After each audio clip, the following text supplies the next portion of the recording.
I'm Daniel, 38, a structural engineer with a penchant for precision. My wife, Clara, 35, is a museum curator, her world a swirl of art and history. We've been married 9 years, our life in Portland a tapestry of quiet evenings, shared books, and her quirky love for vintage teacups. Our home, a restored Victorian, hums with her personality, every corner curated, every painting a story. I thought I knew her stories too, but last spring, something shifted, like a beam slightly off its mark. Clara started lingering at the museum, her excuses soft but frequent. A new exhibit, a donor meeting, a late-night cataloging session. I trusted her implicitly. Her passion for her work was one reason I adored her. But her eyes, once bright when she spoke of us, grew distant. She'd come home smelling faintly of sandalwood, a scent I didn't recognize, her laughter sharper, like she was performing. I chalked it up to stress. The museum was underfunded, always demanding more of her. Then came the texts. I'd glimpse her phone lighting up at odd hours, her fingers quick to dismiss them. Once, as she slept, I saw a message flash. Tomorrow, same place. Bring the sketch. No name, no context. My stomach twisted, but I didn't pry. I'm not that man, or so I told myself. Instead, I watched. Her wardrobe changed subtly. Bolder colors, scarves I hadn't seen before. She'd hum unfamiliar tunes, her fingers tracing patterns in the air, as if sketching invisible art. I started noticing Marcus, her assistant curator, more. He was 30, wiry, with a poet's intensity and a habit of leaning too close when they spoke. At a museum gala, I saw them together, heads bent over a display case, their laughter a private melody. Clara's hand brushed his arm, lingering a fraction too long. My chest tightened, but I smiled, shook hands, played the proud husband. Marcus complimented my work on a bridge project, his eyes too steady, like he was measuring me. By May, the air in our home felt heavy, like it held secrets I couldn't grasp. Clara's late nights became routine, her explanations rehearsed. I found a sketch in her bag one day, a delicate charcoal drawing of her face, signed It wasn't her style, but it was intimate, the kind of gift that carried weight. I didn't confront her. Instead, I began to build something in my mind, a plan as precise as any blueprint, though I didn't yet know its shape. All I knew was that Clara, my Clara, was slipping into a world where I wasn't invited. Clara's museum became a labyrinth I couldn't navigate. I'd drop by unannounced, claiming I was in the area, but she'd greet me with a smile that didn't reach her eyes, her hands fidgeting with a pen or a scarf. Marcus was always nearby, organizing files or adjusting a display, his presence like a shadow that moved with her. Once, I caught him watching me as I hugged Clara goodbye, his expression unreadable but sharp, like a critic assessing a flawed painting. At home, our conversations grew thin. She'd talk about her day, new acquisitions, a tricky donor, but her words felt like placeholders, masking something deeper. I'd ask about Marcus casually and she'd wave it off. He's brilliant with sketches, she said once, her voice too light. The donors love his flair. I nodded, but the sketch I'd found burned in my memory. I started checking her phone when she showered, hating myself for it. The messages were vague, coded, "Meet at the archive, 8. Loved the new piece." No names, but I knew. I began to study Marcus. His social media was sparse, but I found a blog he ran, full of poetic musings on art and connection. One post, dated weeks ago, described a muse with eyes like autumn, hands that weave stories.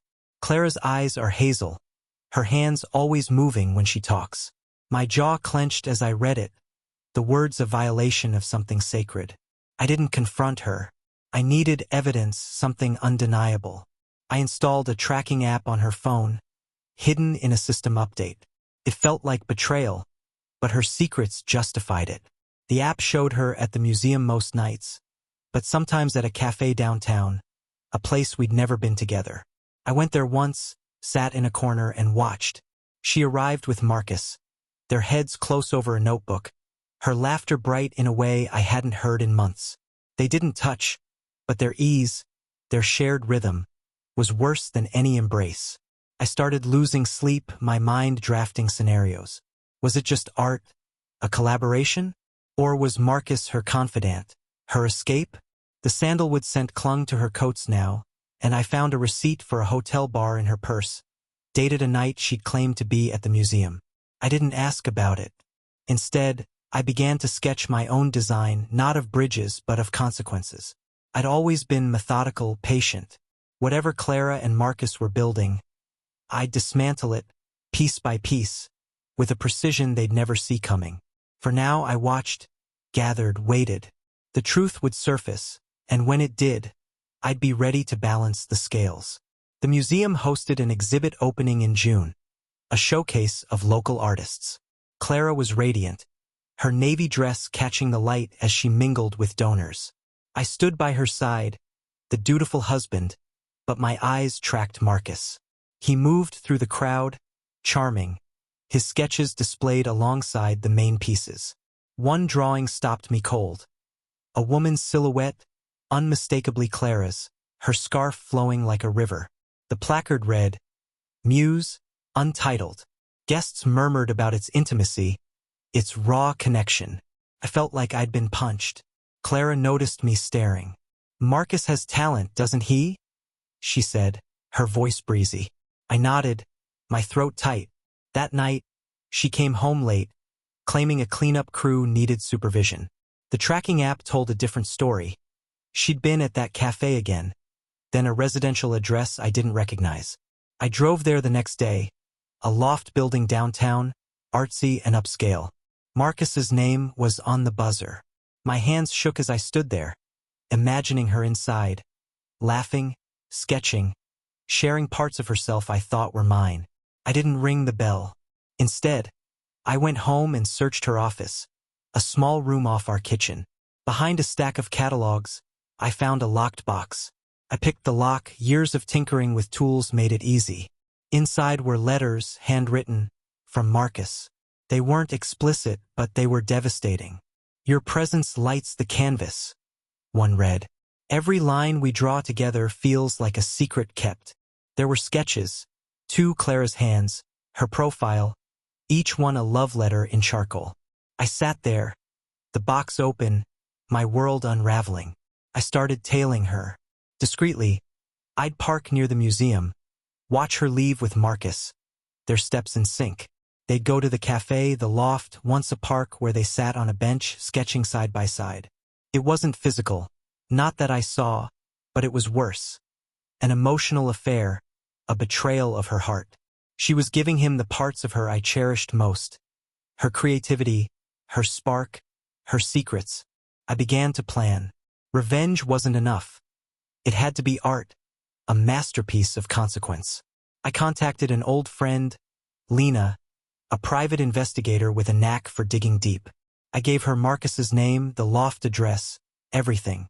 "Find me leverage," I said. She nodded, no questions asked.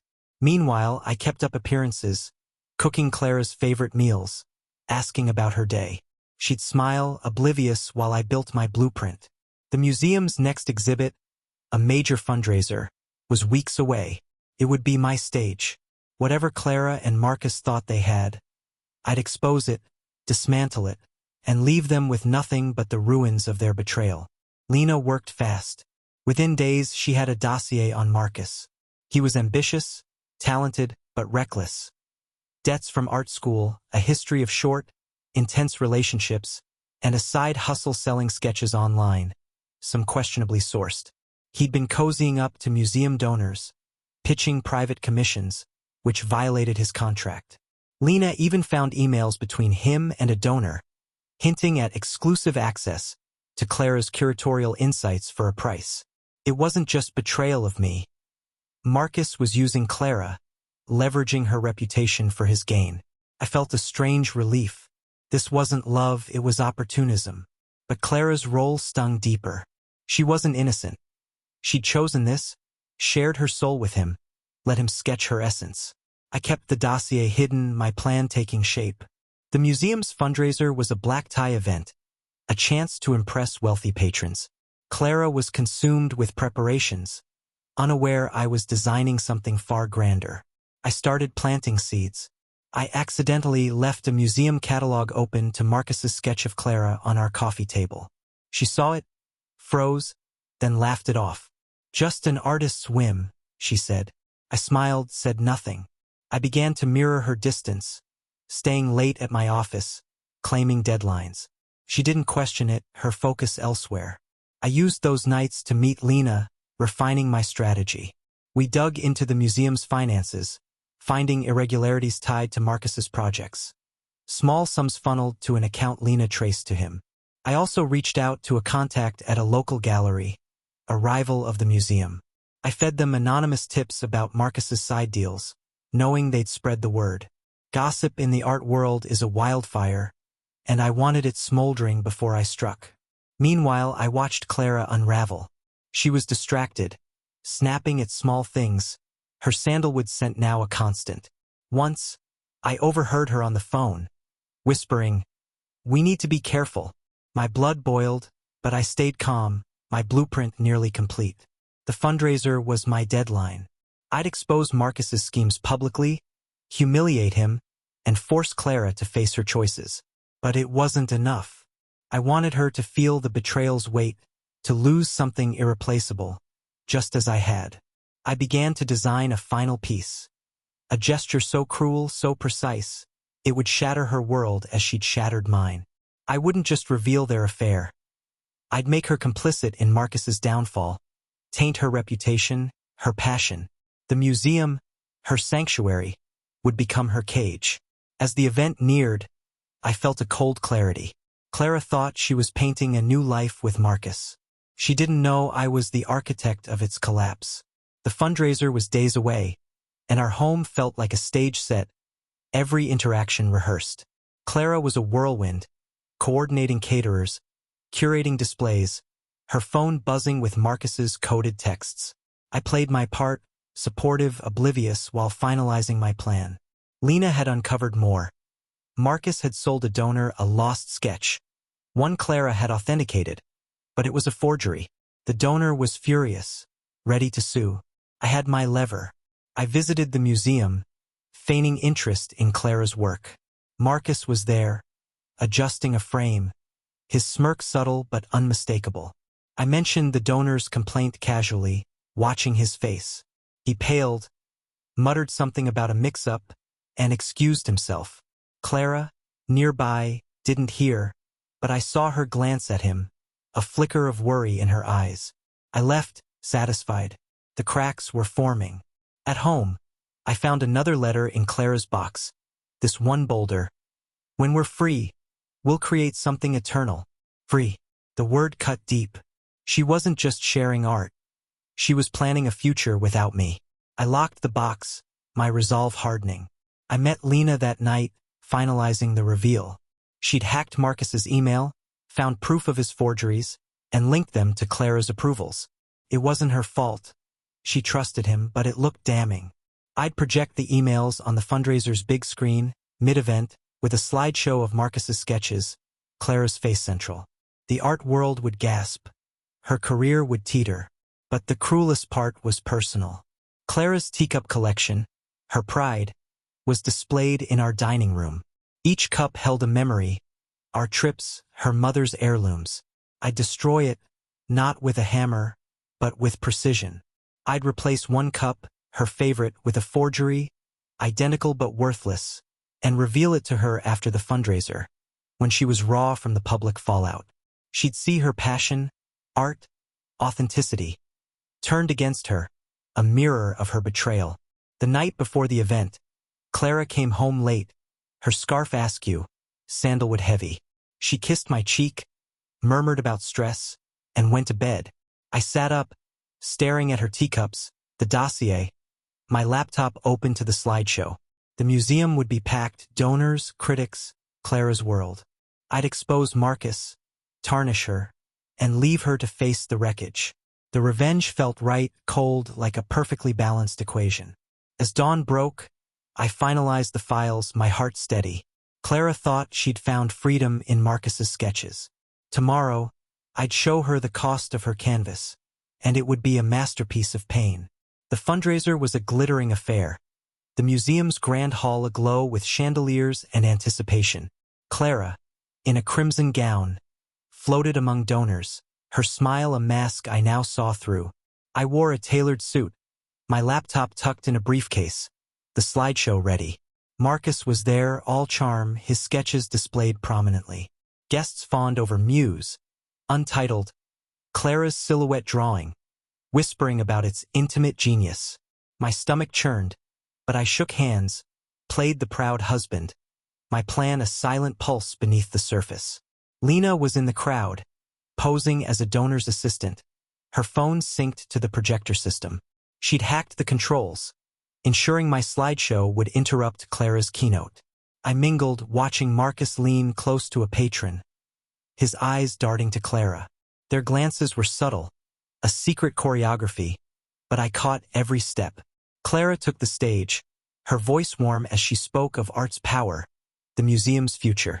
I stood near the back, my heart steady, fingers grazing the USB drive in my pocket. As Clara thanked the team, Lena texted, "Ready." I nodded and the projector flickered. The screen, meant to show exhibit photos, instead displayed Marcus's emails, proof of his forgeries, his shady deals, with Clara's name tied to the approvals. Gasps rippled through the crowd. Clara froze, her eyes wide, scanning the room. Then came the sketches. Her face, her hands, intimate and undeniable, each signed The final slide was a photo of them at the cafe, heads bent together, captioned, "The Muse and her master." The room erupted in murmurs. Clara's face drained of color. Marcus pushed through the crowd, his charm gone, replaced by panic. Donors whispered, critics scribbled notes. I stepped forward, feigning shock, my voice loud enough to carry. "Clara, what is this?"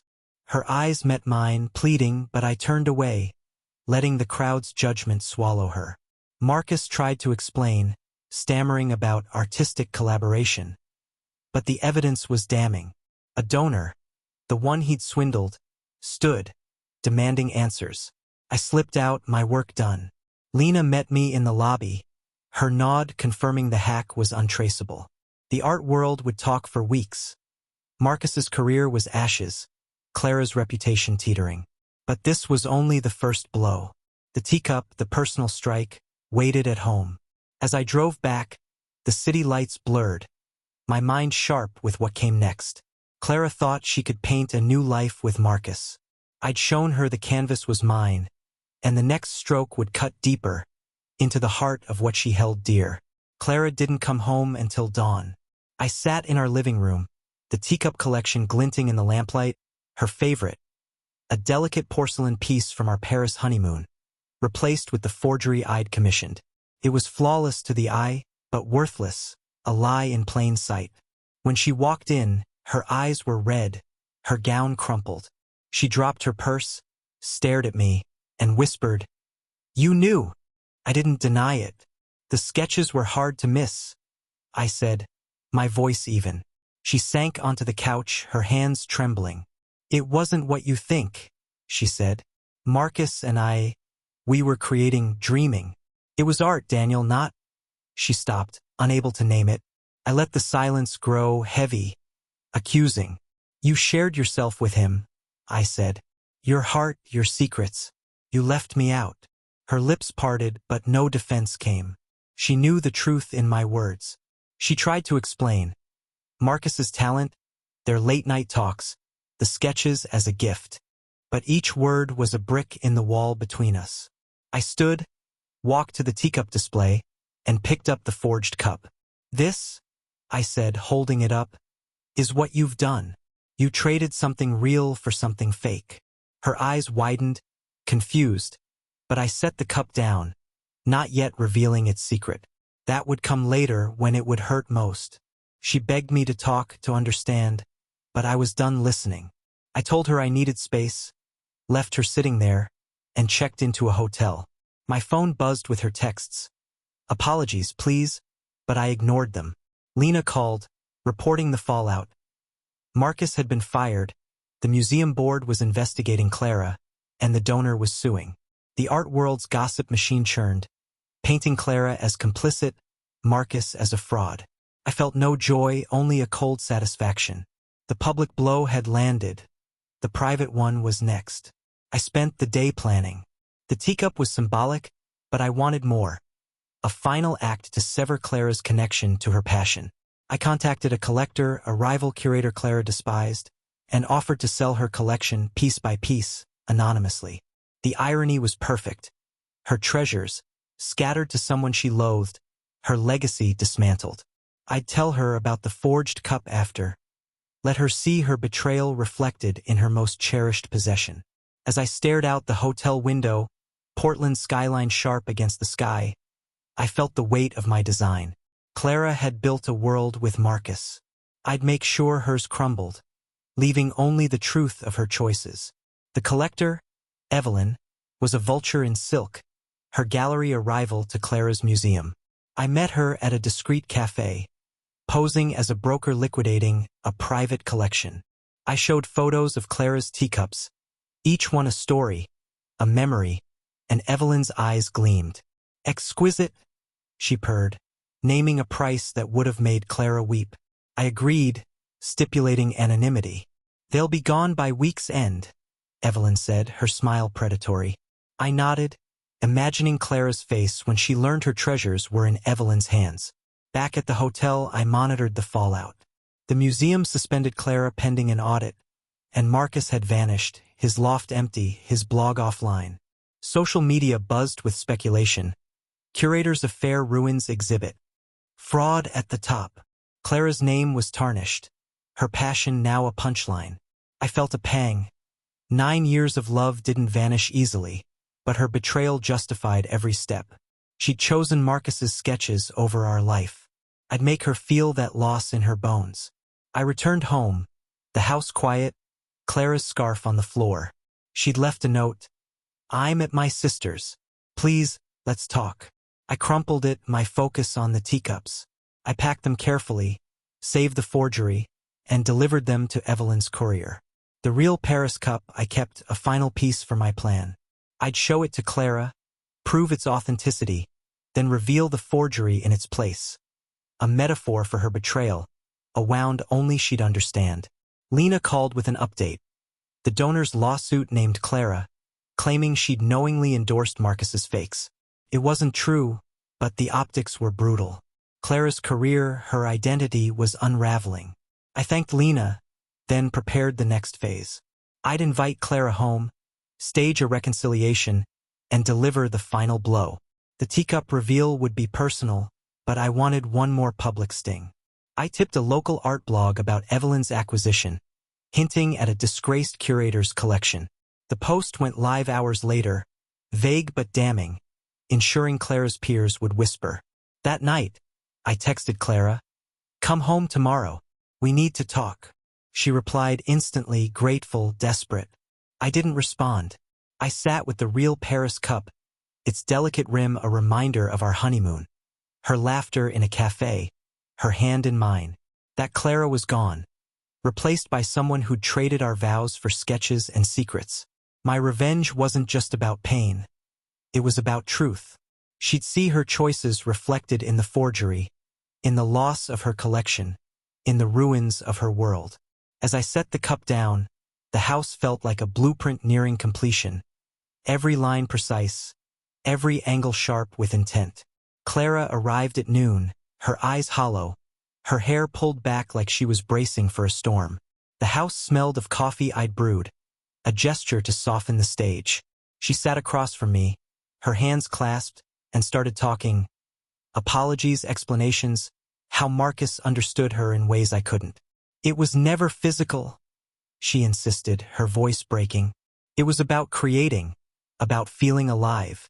I listened, my face neutral, letting her words pile like debris.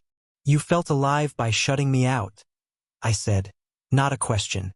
She flinched, tears spilling, but I didn't soften. I poured coffee, handed her a mug, and gestured to the teacup display. You always said these were your heart, I said. She nodded, glancing at the shelf, the forged Paris cup gleaming in its place. I stood, picked it up, and held it out. "Tell me about this one." Her eyes lit up, a flicker of the old Clara, and she spoke of Paris, our walks, the antique shop where we'd found it. I nodded, then set the cup down and pulled the real one from a drawer. "This is the Paris cup," I said, watching her confusion. I pointed to the shelf. "That one's a fake, like what you did to us." Her face crumpled as she reached for the forged cup, turning it over, searching for flaws. "It's perfect," she whispered, horrified. "Exactly," I said. "You didn't notice the lie, just like you didn't notice what you were throwing away." She sobbed, clutching the real cup, begging me to forgive her. I let her talk, her words a flood of regret, but my mind was on the next reveal. "There's more," I said, my voice cold.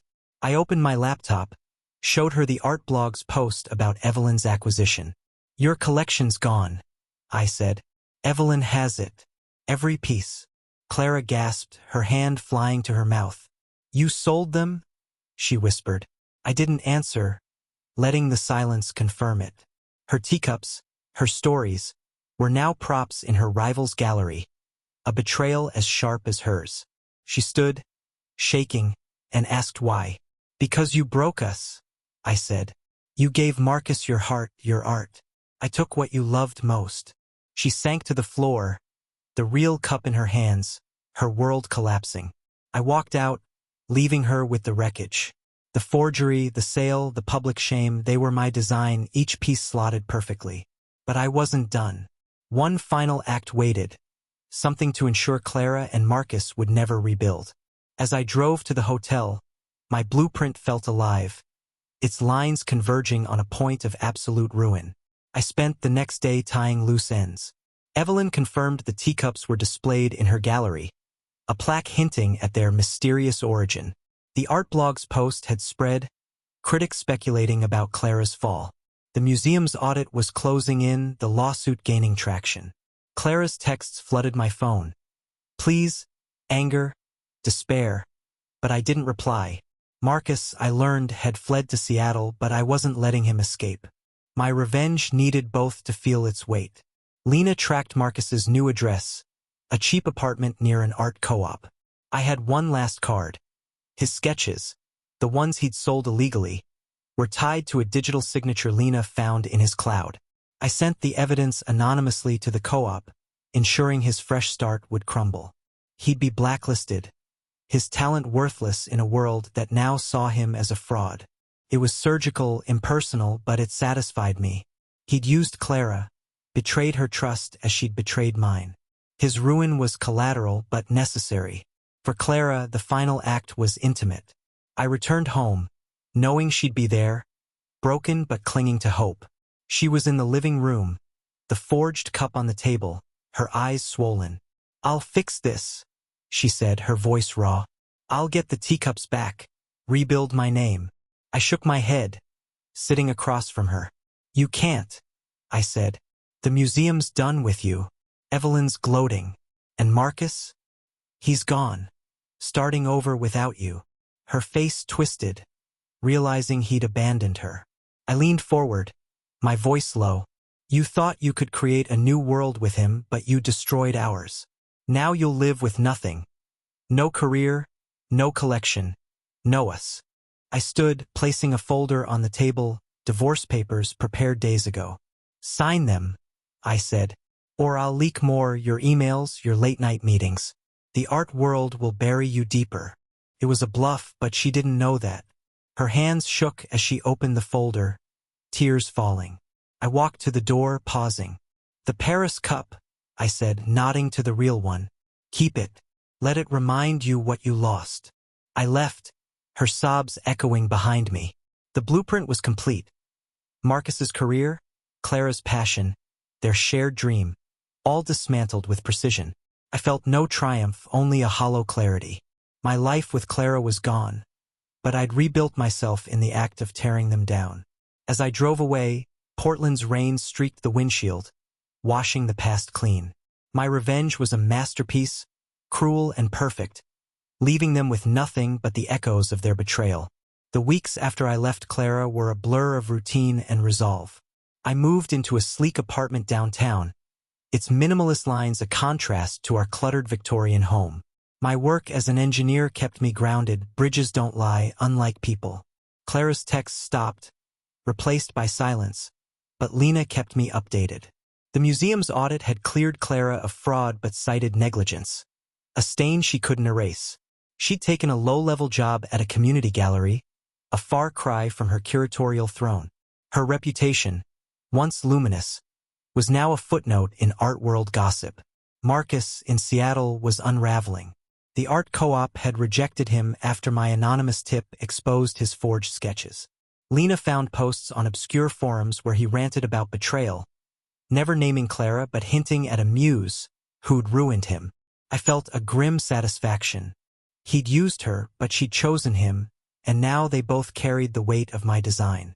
I didn't gloat. I wasn't that man. But the balance felt right, like a structure perfectly aligned. Evelyn, the rival curator, sent me a thank you note, unaware I was the broker who'd sold her Clara's teacups. Her gallery's exhibit, Treasures of Time, featured them prominently, drawing crowds and praise. A local paper mentioned the collection's mysterious origins, a jab that would have cut Clara deep. I imagined her seeing it, her heart twisting as her memories became Evelyn's triumph. The forged Paris cup, still in her possession, would be a daily reminder of her loss, its false perfection a mirror of her choices. I started sketching again, a habit from my college days. Not art, but blueprints, imaginary structures, sharp and unforgiving like the plan I'd executed. Each line was a release, a way to process the hollow space Clara left. I didn't miss her, not exactly, but I missed who we'd been. My revenge had been precise, but it hadn't filled that void. Late at night, I'd pour a whiskey and stare at my sketches, wondering if I'd gone too far. Then I'd remember her scarf, the sandalwood, Marcus's letters, and the doubt would fade. A colleague invited me to an art talk and I went curious. The speaker mentioned authenticity in creation, and I thought of Clara, her passion now a shadow. I left early, the irony too thick. My revenge was complete, but its echoes lingered, shaping me as much as it had them. Clara and Marcus were broken, their worlds dismantled. I'd built something new, but its foundation was vengeance, and I wasn't sure yet what that meant. 3 months later, I ran into Clara. It was a rainy afternoon at a bookstore, her hair shorter, her face drawn. She was browsing art history, her fingers tracing a book's spine. I froze, my blueprint suddenly fragile. She saw me, her eyes widening, and for a moment, we were just Daniel and Clara, not betrayer and avenger. "Can we talk?" she asked, her voice soft. Against my better judgment, I nodded, and we sat in the store's cafe, rain streaking the windows. She spoke first, her words measured. She'd lost everything. Her job, her collection, her confidence. The community gallery paid little, and her peers whispered behind her back. "I see Evelyn's exhibit ads everywhere," she said, her voice cracking. "My teacups, Daniel. How could you?" I didn't flinch. "You gave Marcus what was ours," I said. "I took what was yours." She looked away, tears welling, and admitted she'd been wrong, that Marcus had charmed her, fed her dreams of a life unbound by routine. But then she turned the mirror on me. "You didn't just punish me," she said. "You erased me, my work, my heart. Was it worth it?" Her words hit harder than I expected. I'd seen myself as justice, but to her, I was destruction. I didn't answer, just sipped my coffee, letting the silence speak. She mentioned the Paris cup, the real one, still on her shelf. "It's all I have left," she said. "But it feels like a curse." I left the bookstore unsettled, her question looping in my mind. Was it worth it? My life was orderly, my career thriving, but the victory felt hollow. I called Lena, asked for one last favor, check on Marcus. She reported he was back in Portland, working odd jobs, his art dreams dead. He tried contacting Clara, but she'd blocked him, their connection severed. I should have felt triumph, but instead, I felt a strange pity. They were both shadows now, their spark gone, and I'd been the one to snuff it out. That night, I sketched a new blueprint. Not a structure but a maze, its paths twisting inward. It was me, I realized. My plan, my revenge, had trapped me as much as them. I dismantled their world, but mine was barren, built on cold precision. Clara's words haunted me, her face a mirror I couldn't ignore. I poured another whiskey, staring at the maze, wondering if I could find a way out. The teacups, the sketches, the divorce, they were my design, but they'd left me alone, a draftsman with no one to build for. I decided to confront Marcus, not for revenge, but for clarity. Lena gave me his address, a dingy studio near the waterfront. I went unannounced, knocking on a door patched with duct tape. He opened it, thinner than I remembered, his poet's intensity dulled. "You?" he said, not surprised, stepping aside. The studio was chaotic, half-finished sketches, take-out boxes, a mattress on the floor. No trace of the muse he'd once worshipped. I didn't sit. "Why her?" I asked. He sighed, rubbing his face. "Clara saw me," he said. "Not the hustler, the artist. She made me believe I could be more." He admitted using her, leveraging her name for deals, but swore it wasn't planned. "I got carried away," he said. "She did too." His honesty disarmed me. He wasn't a villain, just a man who chased a dream and burned everything in its path. Like Clara. Like me. I told him about the teacups, the slideshow, the divorce. His eyes widened, then dimmed. "You didn't just win," he said. "You obliterated us." I nodded, no pride in it. He showed me a sketch, one he hadn't sold. A rough outline of Clara, laughing, dated before the fundraiser. "This was real," he said. "Not the deals, not the lies. This." I looked at it, saw her joy, and felt a pang. I'd erased that Clara, replaced her with pain. I left the sketch in my mind. Marcus was broken, his talent wasted, but he'd spoken a truth I couldn't shake. Their connection, however flawed, had been real to them. My revenge had been about possession. Clara was mine, not his, but she'd never been a thing to own. I'd punished her for choosing herself, for dreaming beyond me. The realization was a crack in my blueprint, letting light into the maze. At home, I pulled out my sketches, the maze now a series of paths leading nowhere. I started a new one, a bridge this time, its arches open, unfinished. It was a question, not an answer. I thought of Clara's face in the bookstore, Marcus's defeated slump. My revenge had been a masterpiece, but it had cost me something I couldn't name. I didn't regret it, not entirely, but I saw its price. The teacups were gone, the museum a memory, and I was alone, my hands empty of creation. I set the bridge sketch aside, wondering if I could build something new, not from vengeance, but from the ruins of what I'd destroyed. Spring returned, a year after I'd first noticed Clara's distance. I was promoted at work, my bridges earning praise, but the achievement felt distant, like someone else's life. I stopped sketching mazes, focusing on bridges, each one a step toward something I couldn't define. Lena checked in occasionally, but I asked her to stop tracking Clara and Marcus. Their punishment was complete. I needed to let go. I heard Clara was teaching art history at a community college. Her classes small but passionate. A colleague mentioned seeing her at a local exhibit, her smile tentative but real. I didn't seek her out, but the news stirred something, relief maybe, that she was rebuilding. Marcus, I learned, had joined a mural project painting community spaces, his name absent from galleries. They were surviving, their world smaller but theirs. I'd taken everything, but they'd found scraps to start again. Evelyn's gallery closed unexpectedly. A scandal about forged artifacts. Ironic, given her glee over Clara's teacups. The collection was auctioned off, scattered to anonymous buyers. I didn't bid, but I wondered if Clara had, if she'd reclaimed a piece of her heart. The Paris cup, the real one, stayed in my mind, a symbol of what we'd been. I didn't want it back, but I hoped it gave her something, comfort or closure. I started volunteering, helping design community centers, my skills grounding me. One day, at a site meeting, I saw a mural vibrant, chaotic, unmistakably Marcus's. It depicted a woman, not Clara, her face turned to the sky.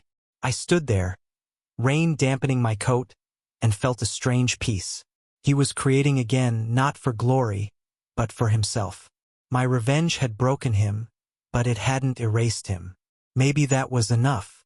At home, I finished the bridge sketch, its arches complete but open, leading to an unseen shore. It wasn't about Clara or Marcus. It was me, stepping out of the maze. My revenge had been cruel, precise, but it had trapped me in its lines. Letting go didn't mean forgiving. It meant choosing to build instead of destroy. I framed the sketch, hung it above my desk, a reminder of what I'd done and who I could be. The teacups, the sketches, the pain, they were part of the foundation but not the whole structure. I was ready to design something new, not for vengeance, but for a future I could live in. A year later, I stood on a bridge I designed, its steel arches gleaming under Portland's gray sky. The opening ceremony was small, community leaders praising its visionary lines. I smiled, shook hands, but my mind was elsewhere. The bridge was real, tangible, a creation that served others, not my pain. It felt like an answer to the maze I'd drawn, a way out I'd built myself. I hadn't seen Clara or Marcus again, but fragments reached me. Clara had published a small book on local artists, her name quietly respected again. Marcus's murals were gaining notice, not for fame but for their heart. They'd moved on, their lives separate, their dreams reshaped. My revenge had left scars, but scars heal, and they'd found ways to create despite me. I didn't resent it. It balanced the scales in a way I hadn't expected. I sold the Victorian house, its memories too heavy. The proceeds funded a scholarship for young engineers, a legacy not tied to destruction. The Paris Cup, I learned, was in a museum's collection donated anonymously, Clara's doing, I assumed. It was fitting, a piece of her heart preserved, not for me or Marcus, but for the world. I didn't visit it. Some bridges don't need crossing. My sketches filled a portfolio now, bridges and open spaces, each one a step toward something lighter. I dated again, cautiously, a teacher named Sarah whose laugh reminded me of possibility. She didn't know my past, and I didn't share it. The man who'd crafted that cruel masterpiece was part of me, but not all of me. I'd learned to build without tearing down, to create without owning. As I walked off the bridge, rain starting to fall, I thought of Clara's question. Was it worth it? It was in its way. The pain had forged me, taught me my own strength, my flaws. I'd dismantled their world, but they'd survived, and so had I. The teacups, the sketches, the betrayal, they were lines in a blueprint that no longer defined me. I looked at the horizon, the city's lights soft through the mist, and felt the weight lift. My revenge was done, its echoes faded. What lay ahead was mine to design, a structure of my own making, open to whatever came next.